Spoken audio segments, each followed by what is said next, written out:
Portfolio for Employment is a new project funded by the European Commission through the Erasmus Plus program.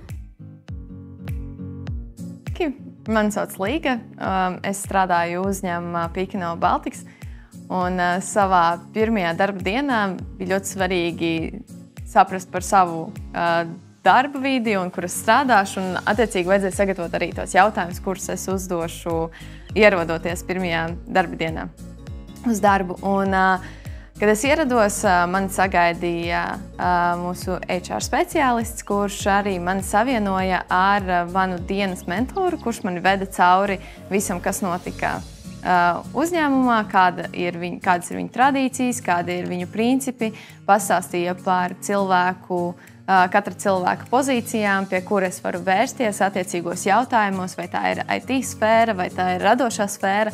Un tad man rodās attiecīgi šie jautājumi, pie kura es varu doties nepieciešamā situācijā, un to man paskaidroja. Ja šāda mentora tehnika nav šajā darba vietā, kur sāk strādāt, tad, protams, loģiski darba diena var sākties mazliet stresaināk, mazliet vairāk šis uztraukums parādīties, bet tad ir labi vērsties pie HR speciālista un pajautāt visus sakojošos jautājumus, un tad noteikti arī par to paskaidros. Kā piemēram, cikos ir pusdienas, cik ilgs ir pusdienu pārtraukums, kur ir tuvākās autostāvvietas, kur nolikt mašīnu, un, protams, par visu, kas ir iekšējie kārtības noteikumi. If you have any questions, you can always contact your educational tutor using the PFE Community of Practice on Telegram.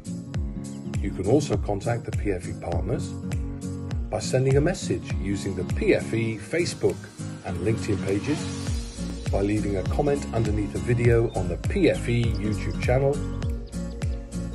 or by email via the PFE website.